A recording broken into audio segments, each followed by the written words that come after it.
You're live. Morning, everybody. Happy New Year to everyone. Hope you had a good holiday season. Cassandra, you want to call the roll, please? Of course, Mr. Chair. Craig Curtis as designee for Secretary Chaudhry. Present. Mr. Derenberg. Present. Vice Chair Eberhardt is present. Chuck Boyd as designee for Secretary Flora. Present. Mr. Kathari is absent. Ms. Lala is absent. Krishna Talur as designee for Dr. Wright. Present. And Chair Casemeyer. Here. Thank you. You have a quorum, Mr. Chair. Do we have any public comment? No, Mr. Chair. Okay. Alex, you want to give us your report? Thank you, Mr. Chair. Yes, good morning. Good morning to you, Vice Chair Eberhardt, members of the Commission. It is very good to see you after our January hiatus. First, I'll make a brief comment that neither Allegheny County Public Schools nor Washington County Public Schools have yet moved to request emergency funding from the IAC for their respective restoration projects at this point in time, but should either submit a request, we'll bring it to you quickly for review. The latest good news is that Washington County Schools completed the asbestos remediation work at Williamsport High School and reopened the school for students on January 26th. Second, regarding the fiscal year 2027 budget and the current legislative session, I've continued to prepare and share information about the school facilities need across the state for our state's leadership and other stakeholders. On January 22nd, I briefed the House Appropriations Committee, plus 3 members of the Senate Budget and Taxation Committee, and conveyed the level of need in various ways, including to point out that Maryland school districts submitted to the IAC this year a set of CIP requests totaling $754 million. If the IAC were to receive the $380 million in appropriations proposed in Governor Moore's budget for the CIP and EGRC combined, then approximately 49% of the CIP request will remain unfunded this year. I also met with Senate Budget and Taxation Committee Chair Gazzoni to brief him on both the overall CIP picture and specific challenges, including the gap between local resources for many small counties and the cost of large projects those counties are facing, as well as what might be done to address the issues. And I have a meeting scheduled with House Appropriations Chair Barnes later this month to have a similar conversation. Meanwhile, I've been in discussions over the past few weeks with a number of key statewide stakeholder groups, including the Maryland Association of Counties, Maryland Association of Boards of Education, and the Superintendents Association about potential alignment between the IAC's efforts to obtain more state support for school facilities, maintenance and renewal, and their efforts towards the same. In fact, I was in conversation on that topic with one of the organizations last night until about 8 o'clock. And I've also been working with all 3 organizations to incorporate their feedback to our 2026 departmental bill, which will be heard in the Appropriations Committee next week. And if passed, would implement a set of important updates to the IAC's controlling statutes and operational practices. Perhaps the greatest improvement of that set would be to streamline the CIP process to eliminate the higher cost, lower benefit 75% round of preliminary approvals in December and move the attached activities, including the opportunity for LEAs to appeal the recommendations, to the 90% round in February. These conversations are ongoing, and I look forward to updating you next month on these. Legislative session is in full swing. Lots of conversations are taking place, and I'm pleased to say that our work of the past couple of years has placed the IAC and public school facilities at the front of the stage for many important conversations. Where these conversations will lead, of course, impossible to say at this early stage in session, but we're squarely in the mix, and I will report back each month, as well as remain available to you if you want more information. Finally, regarding the request from your December meeting about relocatables, I've had conversations with a number of LEAs that currently host state-owned relocatables, and I am now in the stage of developing with DGS staff some options for discussion at an upcoming IAC meeting. This concludes my executive director's report for today, and I'm happy to answer any questions you might have. Any questions for Alex? Thank you, Alex. Consent agenda. Alex, anything on here significant? Mr. Chair, no, I'll just note here that we have included on the agenda in the revision yesterday a property disposal of the William Pinder Hughes building in Baltimore City to add to the other disposal that it was previously on the agenda. And there are some fund reversions, facility status changes, nothing else to mention. Thank you. Anyone have any questions on the consent agenda? To hear a motion, we approve the consent agenda. Krishna makes a motion, Ms. Everhart seconds. Any more discussion? All in favor, say aye. Excuse me. Any opposed? Thank you. Item 3, September 30th, 2025, enrollment counts. Jamie? Thank you, Chair Casemeyer, Vice Chair Eberhardt, and members of the Commission. As always, it is so good to see you again. Again, I'm Jamie Bridges. I'm your Manager of Planning, and I'm here to deliver item 3. It's an informational item on the September 25 public school enrollment counts.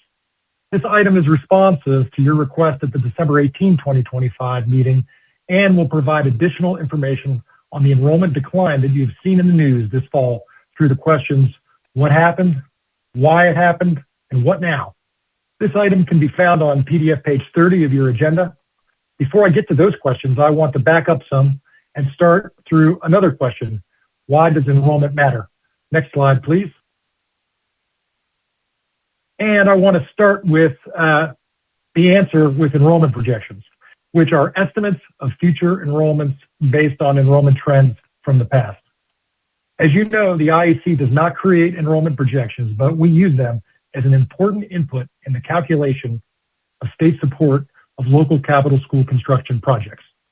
This slide shows some milestones in the normal enrollment projection process with 2025 as an example. And I'll just walk through it a little bit. Once their 2024 EFMPs were complete, the LEAs ramped up work on their annual CIP submissions. And after the students returned to schools, LEAs also counted the number of students in all of their programs and all of their facilities on September 30th. Not last fall, but the previous fall, that is. Actual enrollment counts for all the LEAs were then collected and used by the Maryland State Department of Ed as an important input in the calculation of state support of local educational programs. Soon after, Al Sandera or the IAC planning staff came before the Commission to provide an overview of the future enrollment trends based on the most recent enrollment projections from the MVP and the LEAs.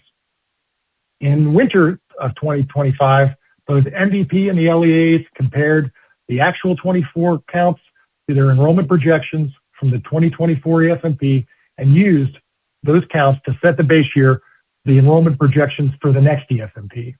Then in spring of 2025, once MVP and the LEAs reached an agreement on LEA-wide projections, LEAs developed projections for all schools in all buildings, which were then included in the 2025 EFMP that the LEA submitted to the IAC on July 1st of 2025.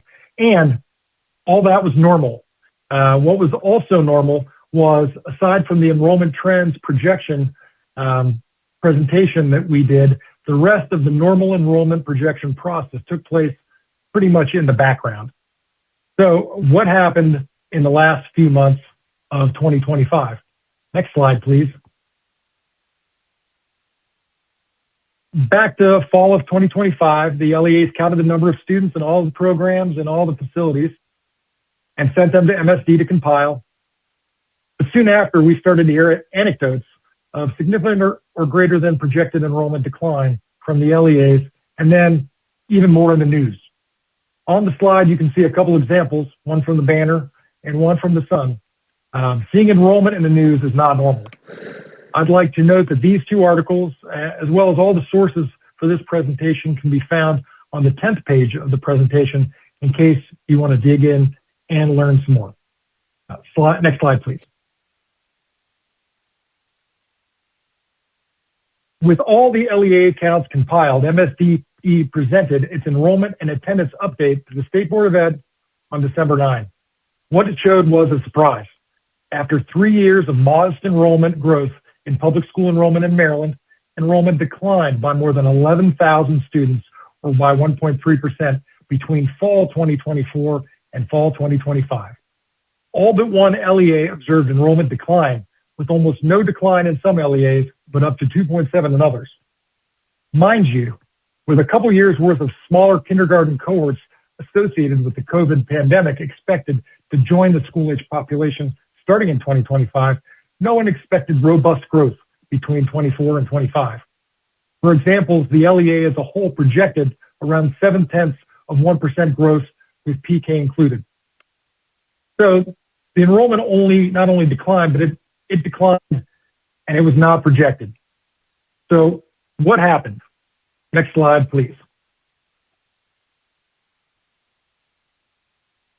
This is a story that you all have heard before in the fall of each year when we do the enrollment projections presentation. And we talk about birth rate.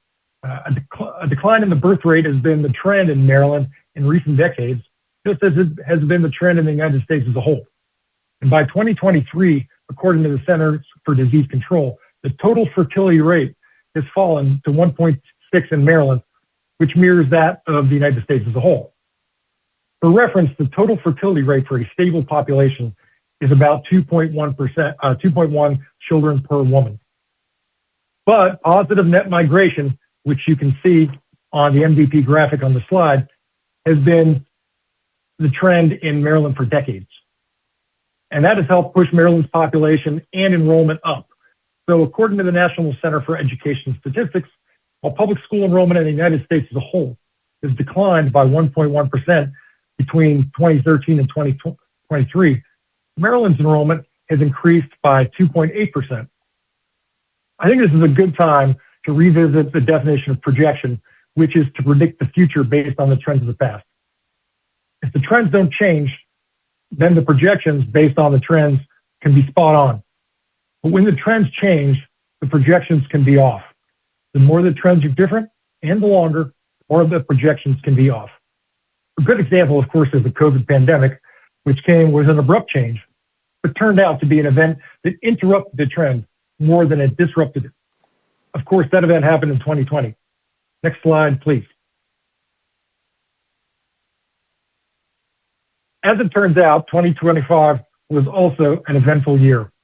For example, famous actor Robert Redford died, and public school enrollment in the state of Maryland declined by 1.2%.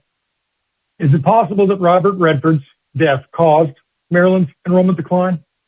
This is a good time to discuss the difference between correlation and causation, and that is, of course, that they are not the same. Now, anecdotal accounts from the LEAs and data from some reputable sources indicate a couple of events that may be more than just correlated to Maryland's enrollment decline. First, a reduction of the federal workforce. More than 325,000 federal workers live in Maryland, and in between January and September of 2025, more than 15,000 federal jobs were lost in Maryland. Now, that does not include the related contractor jobs. The unemployment rate also rose from 2.7 to 4.3%. At the same time, federal immigration enforcement was increased, and the Maryland State Department of Ed counts actually show about 6,281 less multi-language learners enrolled in Maryland public schools. So, it's sort of what we're seeing is the numbers in enrollment sort of reflect these trends. Next slide, please.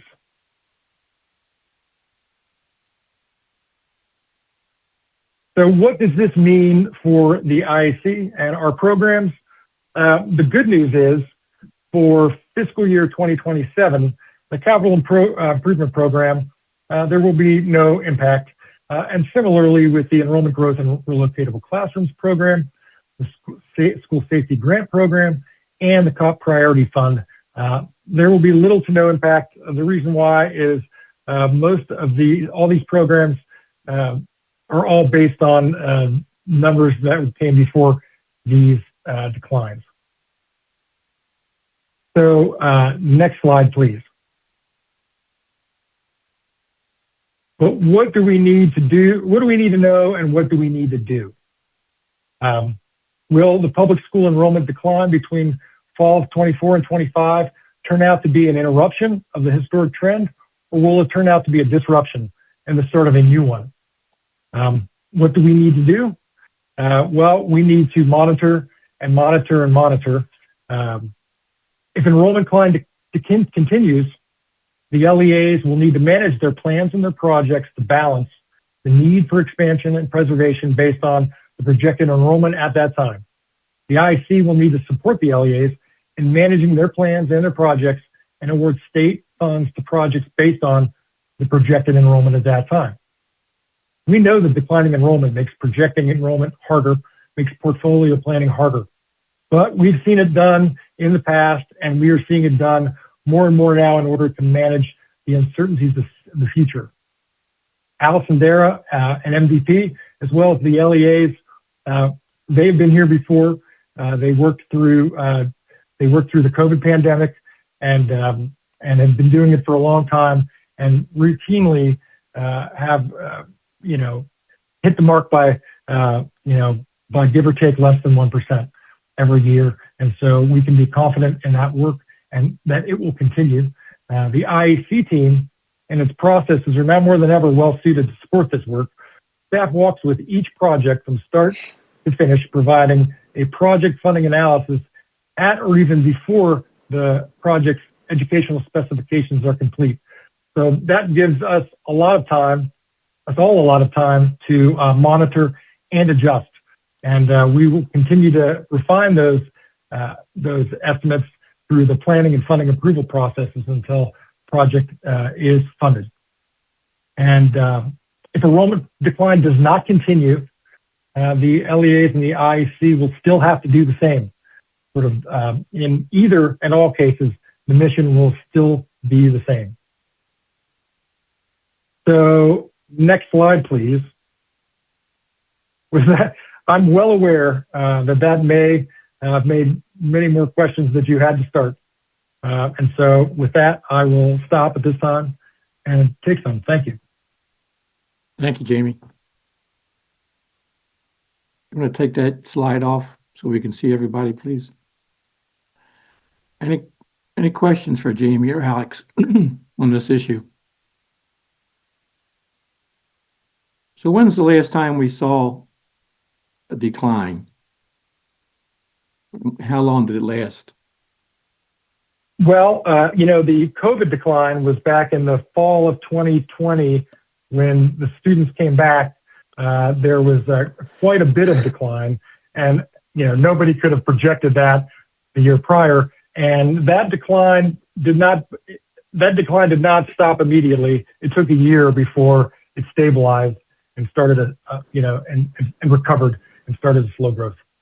So I guess the question that we have to ask is, how long will this continue? How long will these events continue? Interestingly, I saw in the jobs report for January that despite increases overall, I think another 34,000 federal jobs were lost. Now, we don't know how many of those were in Maryland. We don't know, if that would be like a percent, the DMV area has like 20% of federal jobs, but we don't know to what extent that impacted Maryland. We also don't know to what extent these federal job losses will have impacted the contractor tail, so to speak.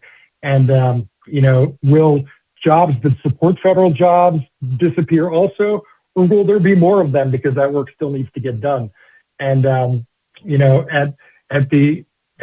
how does that respond as far as time goes? What kind of lag will we see? These are things that are just, we're watching this unfold, before our very eyes. So have we recovered from COVID in terms of school enrollment? We haven't, I assume. Oh geez, I believe we were just about to the point where we had. Okay. We were back on track, I should say. We weren't back to COVID heights, but we were back on track to hit that.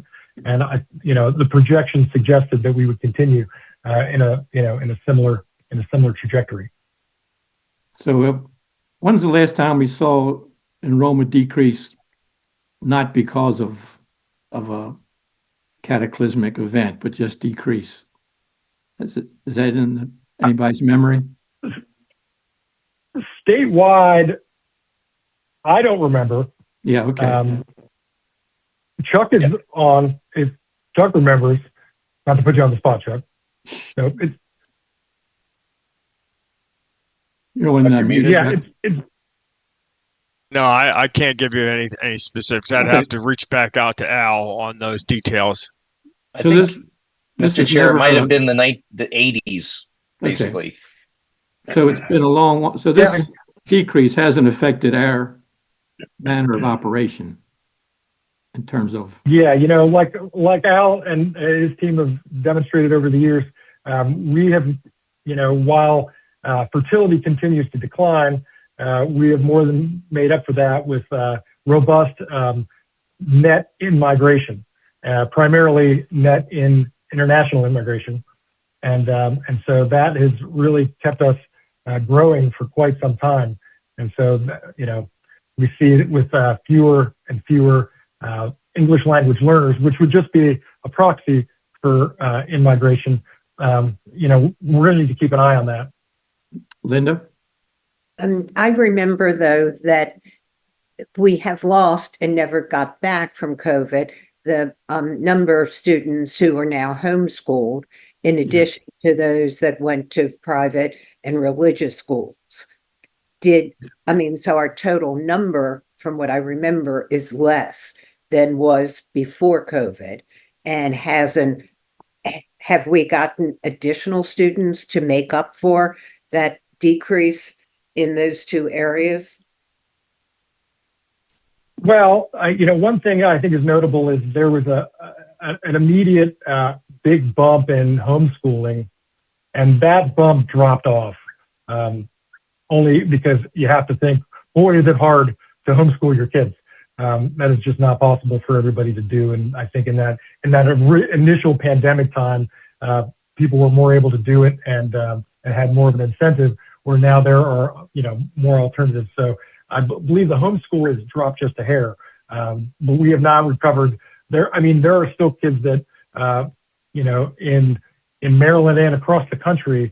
Or one of the trends from COVID that was really remarkable was, okay, we had this many, now we have this many, but we can't find where they went. That the number that we lost is not the number that homeschool and private schools gained. Where did they even go? That was the big wonder back in the COVID time. So, we're still on that recovery. how long does this trend, Alex, how long does this trend have to continue to begin to affect our operation or our thinking? Well, it depends on how the state, how the legislature decides to strategize funding for school facilities in terms of overall appropriation. So we don't know yet. What I can say is that it will not change the IAC's approach to supporting school facilities projects, because primarily the amount of backlogged projects on the condition side is so great that even if the number of growth related projects diminishes, it will still not shorten the line outside our door, so to speak. Yeah, I got you. So, Chuck, what's going on with our population in the state, the population in general? Or is our population increasing or decreasing? We have an increase overall, as Al is indicated in his, but it is very, very dependent on net immigration from other countries. And so we are still losing population to our adjacent states. It is an issue that certainly Governor Moore, Secretary Floor is very aware of. Housing is a huge deterrent in cost, and so that's why there's such an emphasis on that. We are losing the critical segment of the population of the people in their 20s. They get to graduate from college and then they leave the state, and so there's an ongoing effort to try to attract that labor force back and retain them. So there's a lot of different dynamics in the demographics of the state overall that we're continuing to monitor and try to address to ensure that it is not only a place that you want to raise your kids, but also live all the way through the generation. So it's a multifaceted issue. Yeah. So yes, but we're growing slightly, but not. But it's again dependent upon those immigration. Immigration is fueling our growth. Any other questions? Yeah, hey, just before we get away from this, Chair Casemeyer, I was speaking in vague terms before because I did not have the numbers in front of me, but I have some people sending me those. And so just as an update, our peak enrollment was 876,000 roughly in 2019. And we are still, I mean, even in 2024, we were still at about 860. So we were still about 16,000 off our peak pre-COVID in September of 2024. And so we had not returned, but again, we were slowly growing back in that direction. And so we just accessed our slides, from Al's presentation last year to get that information. Okay, thank you very much. Yeah. Again, there's a lot. This brings up so many questions. Yes. I wish we could talk all day about it. It's really hard and interesting and important, and I appreciate everybody's interest. Thank you for your work. Okay, let's go to item 4, FY 2027 Capital Improvement Program, 90% project award recommendations, Arabia. Yes. Good morning, Mr. Chair, Madam Vice Chair, and members of the Commission. This morning, IAC staff are presenting to you these 90% Capital Improvement Program recommendations and requesting that you approve and adopt them. Adoption of these recommendations serve as confirmation of the state's continued commitment to providing school facilities that are healthy, safe, and conducive to learning for all students. These recommendations provide funding for a total of 96 projects, totaling $248 million and $3.4 million currently held in the statewide reserve account. This reserve is essential to fund projects in the future that exceed initial budgets due to unforeseen costs. Changes to the preliminary and projected recommendations provided for your approval in December were made and deemed necessary to account for new funding requests and project budget revisions, ensuring that the maximum state awards for all CIP projects are accurately established. For your review, detailed information pertaining to an LEA's request for IAC approval of an increase to a project's maximum state award amount, general information as it relates to project scope and modifications, and other project-related matters can be found on pages 42 and 43. On page 44, you will find a summary of a total amount of funds requested, total estimated and final maximum state awards, and total projected funding awards by each local education agency and the Maryland School for the Blind. At the final round of approvals in May, the projected recommendations at the 100% round are subject to change based on additional project status updates, the inclusion of prior year funds from various eligible IAC funding sources, confirmation that outstanding issues are resolved, approval of the final capital and budget bills by the Maryland General Assembly and the governor, and new programs that may come through the 2026 legislative session. The Director of Capital Projects and Capital Project Managers are available to answer any project-specific questions that you may have.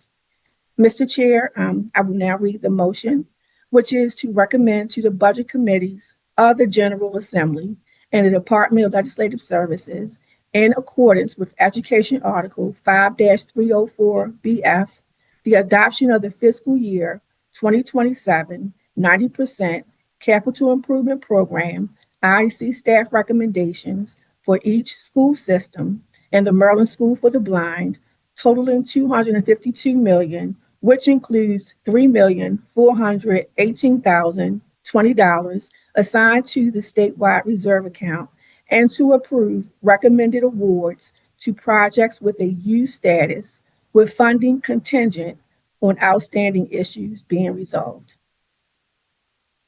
Thank you, Arabia. You're welcome. For purposes of discussion, would someone like to make a motion to that effect? Mr. Boyd makes a motion, Ms. Everhart seconds. Discussion, questions for Arabia? Alex, I think you told me that all the LEAs are aware of these numbers. Yes, we shared this draft 90% that you're seeing here today with all the LEAs in advance to ensure that we're taking into account any recent issues or changes from their end, and to ensure that they are aware of the proposed amounts. And of course, between now and May, we will continue to work with each school district to make any adjustments appropriate and finish working out any questions that remain on specific projects, so that we can bring to you the 100% recommendations in May, and those will also be shared in advance with the school districts. Okay.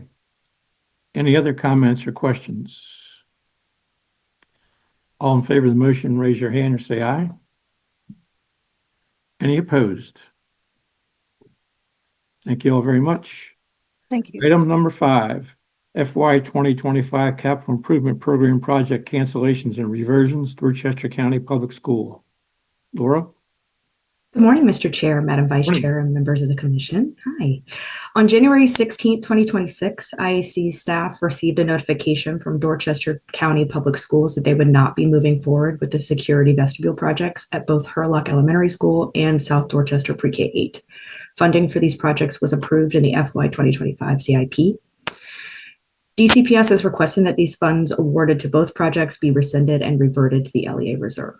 I will now read the motion, which is to cancel FY 2025 Capital Improvement Program, Dorchester County Public Schools, DCPS, Hurlock Elementary, PSC L09F014, and South Dorchester Pre-K 8, PSC L09F012 security vestibule projects, rescind $550,000 in funding awards for each project, and transfer the total $1.1 million total rescinded funds to the LEA Reserve Fund. Thank you. Would someone like to make this motion, please? For discussion?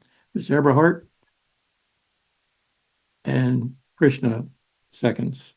Questions? Any discussion? All right. All in favor, raise your hand or say aye. Any opposed? Thank you very much. Thank you, Laura. Item 6, Maximum State Award and FY 2026 Capital Improvement Program Amendment, Baltimore City Public Schools, Western High Building, Limited Renovation Project. Gene? Good morning, Mr. Chair, Madam Vice Chair, and members of the Commission. Good morning. City Schools submitted a request for an increase to the Maximum State Award, or MSA, for the Western High Building number 407, PSC number L30F227, on January 12, 2026, based on the revised scope of work and updated cost estimates included with the design development submission. IAC staff have reviewed this request in accordance with Code of Maryland Regulations 1439-0208 and have found the required elements to increase the MSA are satisfied. This project is jointly funded through CIP and BTL. Typically, the IAC does not approve increases to the MSA until hard bids are received in order to ensure that the MSA does not exceed the amount of funds needed for the project. In this case, the LEA has requested this increase to establish a greater level of certainty around availability of state funding in order to realign local funding to other much-needed projects. The final MSA will be the lowest of either the actual bid, including all eligible cost, or the MSA requested in this motion. IAC staff recommend approval of this request. Well, just I will enough to now take my read the pill. motion, which is to increase the maximum state award for Baltimore City Public Schools Western High Building number 407, PSC L30 F227, limited renovation project from $92,139,351 to the lesser of $103,185,082, or the state share of the contract approvals based upon approved bids once they are received in accordance with Comar 14390208B. And 2, to transfer $6,239,285 from the LEA's reserve fund to the above referenced project in the fiscal year 2026 capital improvement program. Thank you, Gene. You're welcome, Mr. Chair. For discussion purposes, would someone like to make that motion, please? Ms. Everhart makes the motion. Mr. Derenberg seconds. Any questions, comments? Alex, you have any comments about this project? Just to note that this and the next one are both very large, complex projects that we are working to support city schools with. And this is one way in which we're using our flexibility as much as possible to help the projects move forward without delay. Okay. Any more questions? All in favor of the motion, say aye or raise your hands. Any opposed? Thank you. Item 7, maximum state award and FY 2026 capital improvement program amendment, Baltimore City Public Schools, Baltimore Polytechnic Institute, limited renovation. Gene? Thank you, Mr. Chair. Similar to the prior motion for Western High, City Schools submitted a request for an increase to the maximum state award for Baltimore Polytechnic Institute number 403, PSC L30 F185 on January 12, 2026. These two schools are co-located, and the revised scope and design development cost estimate also affects the associated project at this school. IAC staff have reviewed this request in accordance with Code of Maryland Regulations 1439-0208 and have found the required elements to increase the MSA are satisfied. This project is also jointly funded through CIP and BTL. Similar to the previous motion, the LEA has requested this increase to establish a greater level of certainty around availability of state funding and in order to realign local funding to other much-needed projects. The final MSA will also be the lowest of either the actual bid, including all eligible cost, or the MSA requested in this motion. IAC staff recommend approval of this request. I will now read the motion, which is to increase the maximum state award for Baltimore City Public Schools, Baltimore Polytechnic Institute number 403, PSE L30 F185 limited renovation project from $137,267,170 to the lesser of $154,777,623, or the state share of the contract approvals based upon bids once they are received, in accordance with Comar 1439-0208B, and to transfer $4,732,866 from the LEA's reserve fund to the above referenced project in the fiscal year 2026 capital improvement program. Thank you, Gene. You're welcome, Mr. Chair. For discussion purposes, someone like to make this motion, please? Mr. Boyd and Ms. Everhart seconds. Any discussion on this motion? Any questions for Gene? All in favor say aye or raise your hands. Any opposed? Thank you. Item 8, FY 2026 Capital Improvement Program Amendment, Baltimore County Public Schools, Eastern Technical High School, electrical upgrade. Lisa? Good morning, Mr. Chair, Madam Vice Chair, and members of the Commission. Through the FY 2026 CIP, Baltimore County Public Schools requested funding for the Eastern Technical High School electrical upgrade project in the amount of $3,448,500. Due to fiscal constraints, the project received a B status and received no state funding. BCPS has requested to amend the FY 2026 CIP to change the project to an A status and apply funds from their reserve account to fully fund the project. I will now read the motion, which is to amend the project status for Baltimore County Public Schools FY 2026 CIP Eastern Technical High School Electrical Upgrade Project from a B status to an A status and to transfer and award $3,448,500 from the LEA's reserve fund account to fully fund the above referenced project. Thank you, Lisa. Would someone like to make this motion for discussion purposes? Mr. Boyd makes a motion, Ms. Everhart seconds. Any questions for Lisa about this item? All in favor, raise your hand or say aye. Any opposed? Thank you. Thank you, Lisa. Item 9, maximum state award increase request, Carroll County Public Schools, Carroll Springs Special Education HVAC project. Laura? Good morning again, Mr. Chair, Madam Vice Chair, and members of the Morning. Commission. On January 8th, 2026, IAC staff received a request from Carroll County Public Schools to increase the maximum state award for Carroll Springs Special Education HVAC replacement project. They received higher bids than anticipated, and the cost of the project will exceed their current MSA. Their request is to increase the MSA by $864,149 to a total revised amount of $4,699,149. Carroll Springs Special Education received its first year construction funding in FY 2026 CIP and currently has a total award of $2,422,216. If this item is approved, there will be a balance of $2,276,933. The LEA has currently requested CIP funding of $1,087,780 plus $864,149 from the reserve be applied to the project as shown on the FY 27 CIP 90% recommendations. I will now read the motion, which is to increase the maximum state award for Carroll County Public Schools Carroll Springs Special Education PSC L06 F027 HVAC project from $3,835,000 to $4,699,149 in accordance with COMAR 14390208B. Thank you, Laura. Mhm. Do I hear a motion for this item?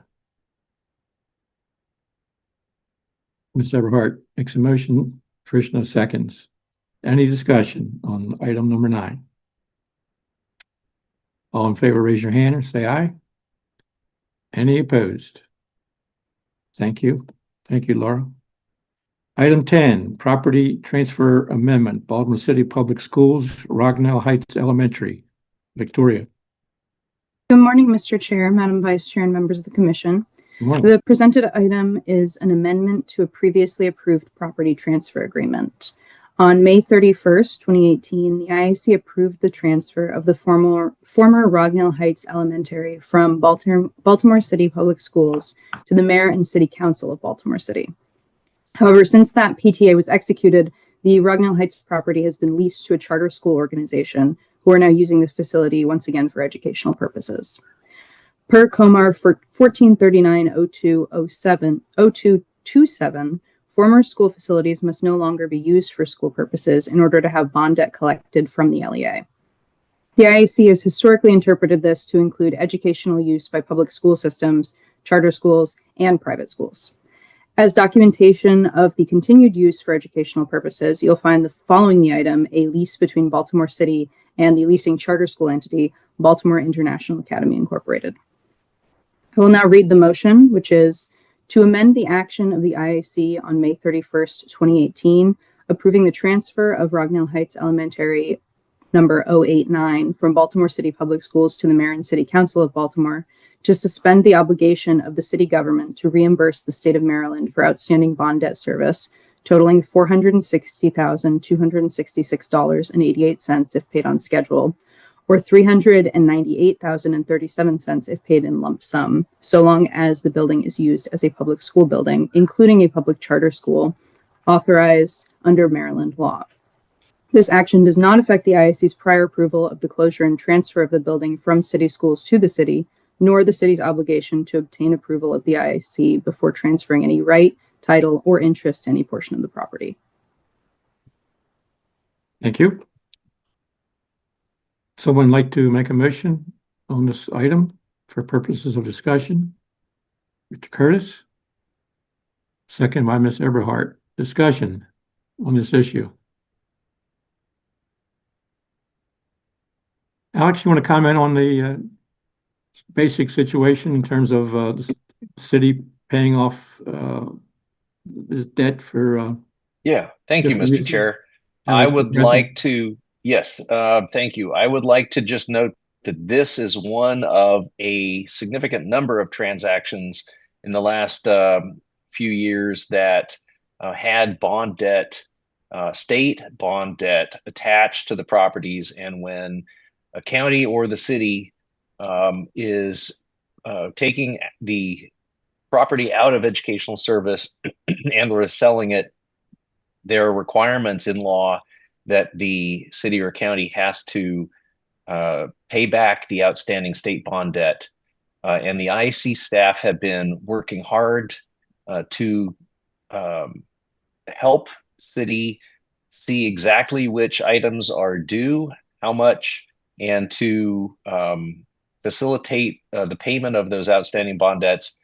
And the city government, city schools have worked together, other state agencies, to bring a large amount of unpaid debt to a close. There's less than 10% now of what was outstanding about a year ago or so. So huge progress, very good progress. This one is an example of when the property is not going out of educational service, but instead is remaining in service through charter schools use. The IAC can suspend the outstanding bond debt due, and we've done that here. So we're working to minimize the fiscal impact of these changes in use. But where the dollars are due to the state, we have made sure that those are being collected. So very good progress, and I just thank Victoria particularly for stewarding a lot of the back and forth on this, and as well as city schools and city government staff for working very collaboratively with us to get the vast majority of these cases resolved. There's only a couple outstanding at this point. Thank you. Mhm. Ms. Eberhardt?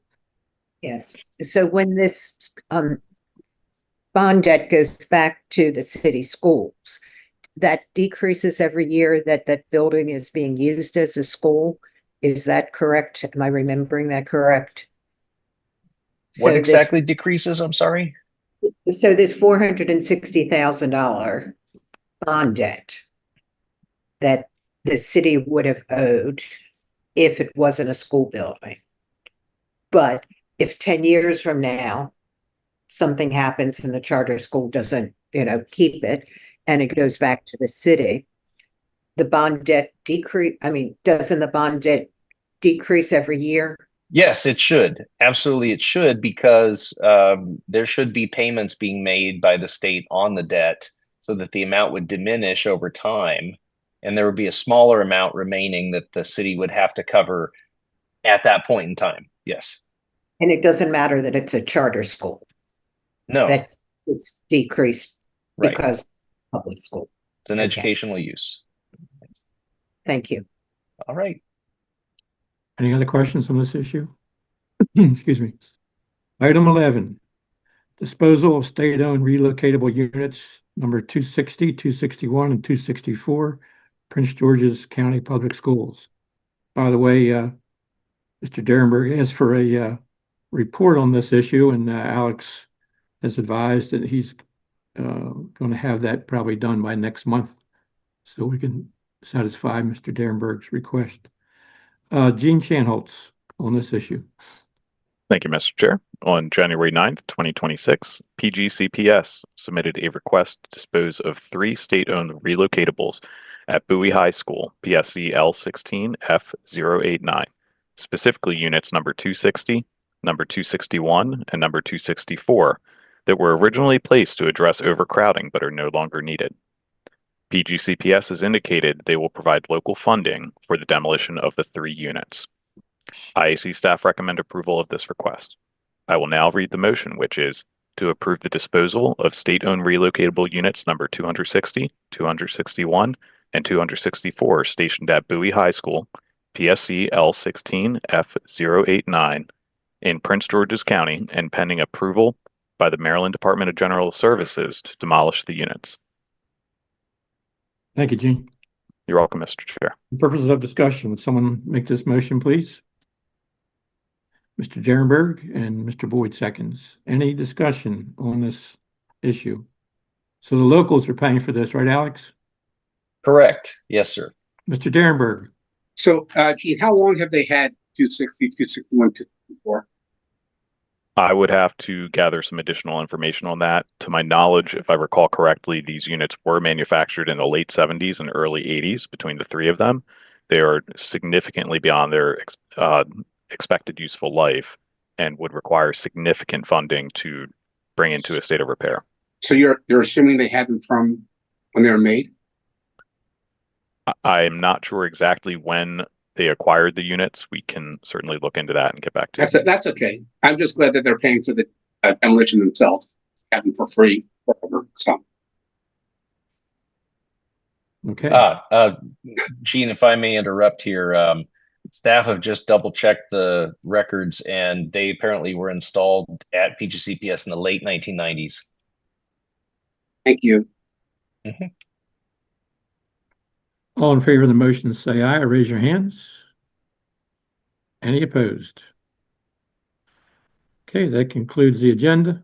Mr. Chair? Yeah. We need to back up for a vote on item 10. Oh, I didn't do that? I'm sorry. Okay, I apologize. Victoria, are you still around? Yes, Mr. Chair. So we made the motion on item 10, but we didn't vote? Correct. I'm sorry. No. All in favor of item 10, please raise your hand or say aye. Any opposed? Thank you very much. Sorry for the oversight. Anything else anyone wants to bring up? Do I hear a motion we adjourn? Mr. Derenberg makes a motion. Mr. Boyd seconds.